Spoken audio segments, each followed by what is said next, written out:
When I mentioned that I would be reflecting on sacred texts this month, several people here immediately said something to the effect of, "Oh, Marvel Comics?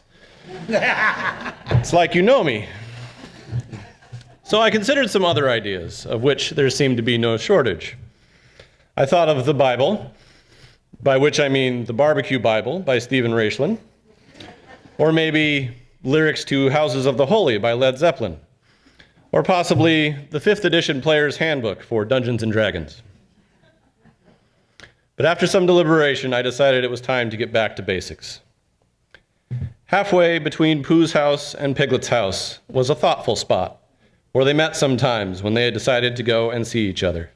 And as it was warm and out of the wind, they would sit down there for a little and wonder what they would do now that they had seen each other. Now, one autumn morning, when the wind had blown all the leaves off the trees in the night and was trying to blow the branches off, Pooh and Piglet were sitting in the thoughtful spot and wondering.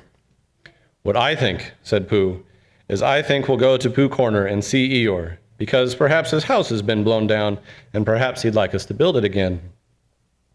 "What I think," said Piglet, "is I think we'll go and see Christopher Robin, only he won't be there, so we can't." "Let's go and see everybody," said Pooh, "because when you've been walking in the wind for miles and you suddenly go into somebody's house and they say, 'Hello, Pooh, you're just in time for a little smackerel of something,' and you are, then it's what I call a friendly day." Piglet thought that they ought to have a reason for going to see everybody, like looking for Small or organizing an expedition. If Pooh could think of something. Pooh could. "We'll go because it's Thursday," he said. "We'll go and wish everybody a very happy Thursday. Come on, Piglet." Winnie the Pooh and the House at Pooh Corner by A.A. Milne are my sacred texts. They are sacred to me because I grew up with my dad and grandpa reading them to me. They are the first books that I read to my daughter when my wife was pregnant. No matter how many times I read them, I always find new meaning and new ways of enjoying them. Now one day, Pooh and Piglet and Rabbit and Roo were all playing Pooh sticks together. They had dropped their sticks in when Rabbit said, "Go!" And then they had hurried across to the other side of the bridge, and now they were all leaning over the edge and waiting to see whose stick would come out first. But it was a long time coming because the river was very lazy that day and hardly seemed to mind if it didn't ever get there at all. When I think of Pooh, I most often think of my grandpa. He reminds me very much of Pooh. He would greet you by wishing you a happy Thursday. His car always knew the way to the nearest donut shop when it was time for a smackerel of something. And we went on expeditions to catch trains. And we never passed up a bridge over some water that was not in any hurry to get anywhere. My grandpa passed away a few years ago, and when we scattered his ashes, nearby was one such bridge. It seemed the most natural and sacred thing that 11 of us would have a game of Pooh sticks in his honor. My uncle won. "Pooh, promise you won't forget me.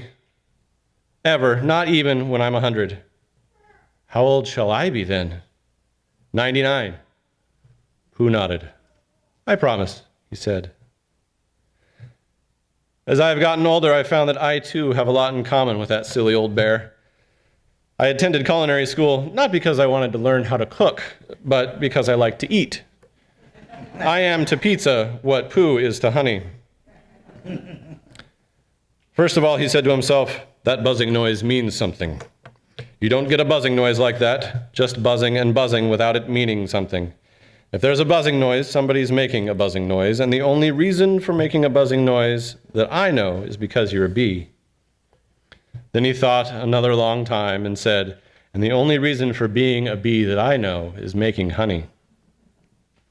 And then he got up and said, "And the only reason for making honey is so as I can eat it." So he began to climb the tree. I also enjoy a good expedition to catch a heffalump, although most of my adventures these days are part of a Dungeons and Dragons game. One character that I play is essentially a large, happy, magical bear. He tends to greet every pirate, dark elf, and evil wizard he meets with a friendly, "Hello." But Christopher Robin wasn't listening. He was looking at Pooh. "Pooh," he said, "where did you find that pole?" Pooh looked at the pole in his hands. "I just found it," he said. "I thought it ought to be useful. I just picked it up. Pooh, said Christopher Robin solemnly. The expedition is over. You have found the North Pole. I also love that Pooh never really got behind the ideas of unbouncing Tigger or trying to get Kanga and Roo to leave the forest, and he always remembered to include Eeyore. My D&D character has this same attitude. Tigger is all right, really, said Piglet lazily. Of course he is, said Christopher Robin. Everybody is, really, said Pooh. That's what I think, said Pooh, but I don't suppose I'm right. Of course you are, said Christopher Robin. I also like myself too, Pooh, in that I am a very little brain. But I have come to understand that that is not a bad thing. Rabbit is very clever, said Pooh thoughtfully. Yes, said Piglet, Rabbit's clever. And he has brain. Yes, said Piglet, Rabbit has brain. There was a long silence. I suppose, said Pooh, that's why he never understands anything. In his book, The Tao of Pooh, Benjamin Hoff uses Pooh's nature to describe principles of the Tao, especially that of Pooh, the uncarved block. He writes, the essence of the principle of the uncarved block is that things in their original simplicity contain their own natural power that is easily spoiled and lost when that simplicity is changed.